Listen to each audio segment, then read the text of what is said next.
We're taking pelargonium cuttings today on Pots and Trowels, and that's brought to you with the support of Cobra Garden and King Seeds.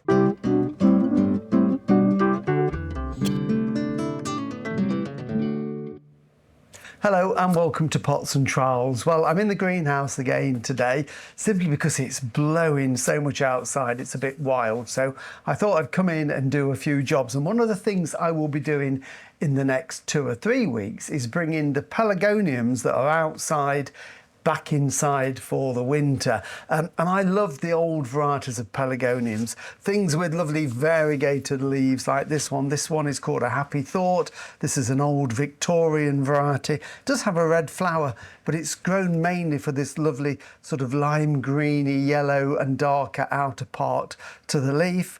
Good strong grower this one is. And this one, just a young plant that I took a cutting off one earlier this year. This is Caroline Schmidt. Again, a lovely variegated leaf, and then when the flower opens it's a bright red flower, so it makes a really stunning display. So I've got a few of the old varieties, but I also very much like, and I know Jill's getting into them as well, the centred leafed ones.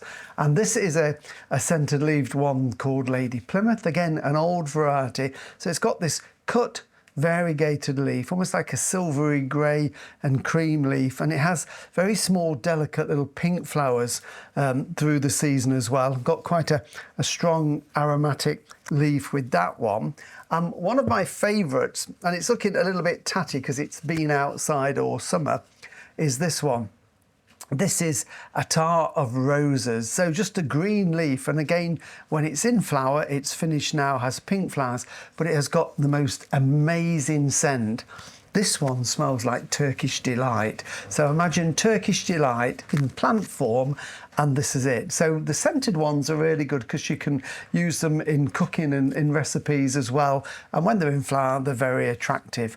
So all of these we can propagate very easily by taking cuttings, and you can do them at various times of the year, but I like to do it sort of before the end of September so that they've got time to root while we've still got decent day length and some warmth in the greenhouse. Overwinter them as rooted cuttings, fairly dry, they don't like to be too wet, and then early spring I can pot them up into individual pots, grow them on to give us new plants for last year. So if you haven't got a greenhouse to do this, then you could do it on a windowsill where you could keep them over the winter, frost free, and pot them up February, March time to grow on. So great in a greenhouse, but you don't have to have one to do it. So what we need is some compost. So I've got the compost here. This is a multi-purpose that I've just taken all the bigger pieces out and mixed in a little bit of perlite just to give it the drainage that they need, and some plant pots and labels and sharp knife or snips, whichever you like. And it's really just a case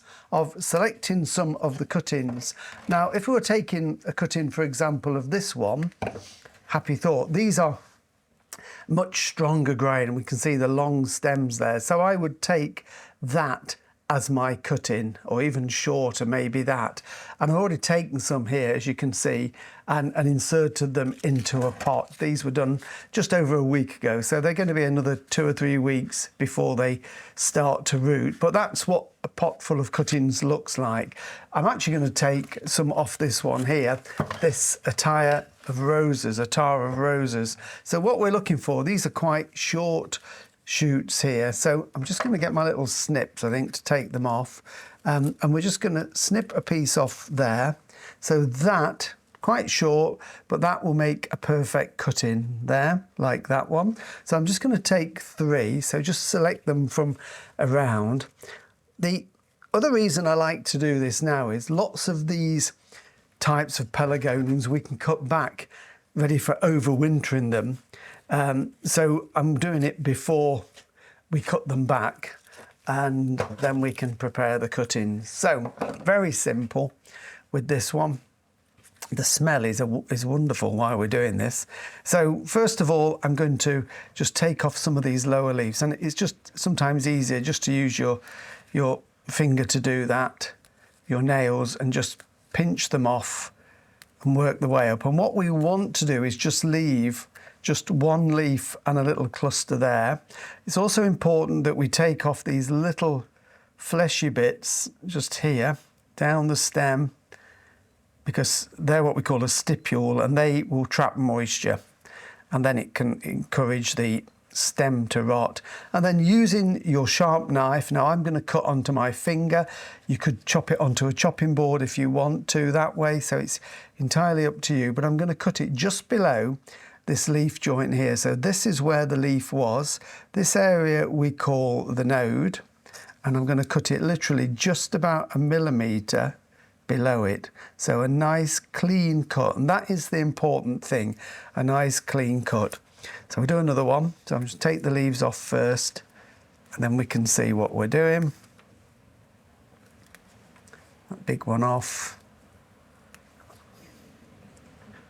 These are a bit sort of branched out, but that will be fine. And then we'll take off the little brown stipules that have dried. And then again, we just cut that below like that. So the final one, by then you'll have got the hang of it. So leaves off. If we leave too many leaves on, what will happen is they will continue to lose moisture before roots form, and it basically will wilt. So by taking lots of these leaves off, it just helps it survive. I'm going to show you just cutting this one. If you want to do it on a chopping board, just identify where the node is, that swollen piece, and then just chop it off below it. So that is it, 3 cuttings. I could take 4 if I wanted to, which I will, because it's a bigger pot, and then we can insert them. So taking them now will take them about 3 or 4 weeks to root. So, and we need to give them a little bit of warmth, but not too hot, otherwise they will wilt, and somewhere where they've got reasonable light. So 4 cuttings. Then we need a plant pot, okay, and we will fill this just with some of the compost. Just level it, give it a tap down like so. And then I'm just going to use a little dibber or a pencil, and we just take the cuttings and we can then just make a hole and put that in. So we're going to put it in about halfway. So there's about 1 inch, 2.5 centimetres just below the surface of the compost. Okay, round we go. And that one in there. So 4 in a 3.5 or 9 centimetre pot is ideal. If you're using a bigger pot, you can put a few more. You could get some of the very small pots and do them individually, or even in a cell tray with nice big cells, but I prefer to do it this way. And then they will stay like that over winter, and in the spring when they've rooted, we'll take them out, gently tease them apart and pot them individually. So we'll pop a label in there, although it's an easy one to remember because of that wonderful scent. I'll take these and put them on the bench and show you what we do next.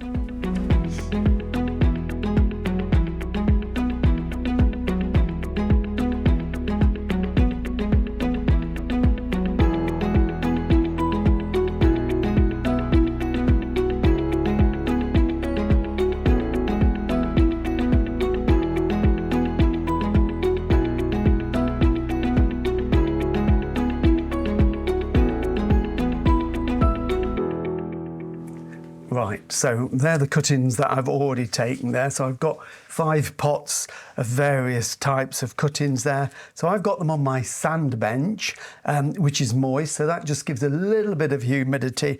And because this is in the greenhouse, I've actually got the thermostat on just to keep it about 18 to 20 degrees base. But they will root at this time of the year without any heat. So you could just put these on a saucer, on a windowsill in the house, and they'd be absolutely fine. What we need to do now is just to give them a drink. So I've just got a fine rose on here. We just need to moisten that compost. So it's just a case of watering them in so that the compost is nice and moist right the way down to the bottom of the pot, and that will drain down nice and quickly, as you see. And then we don't really water them again. And that is the secret with pelargonium cuttings. They want to be moist, but not wet.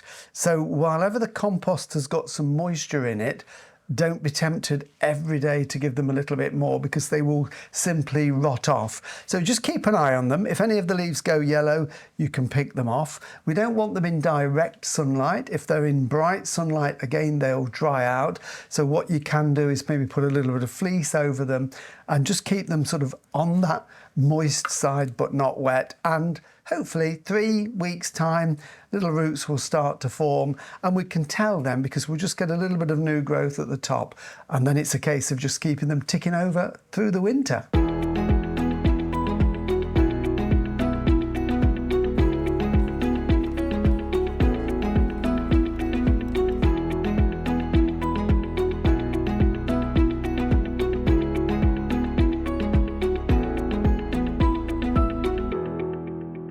Well, I'm going to carry on taking some more pelargonium cuttings now, but thank you for watching, and remember, all the videos and the podcasts that we've done you can find on YouTube, where you can subscribe for free. So we'll be back again with you next week. So until then, goodbye.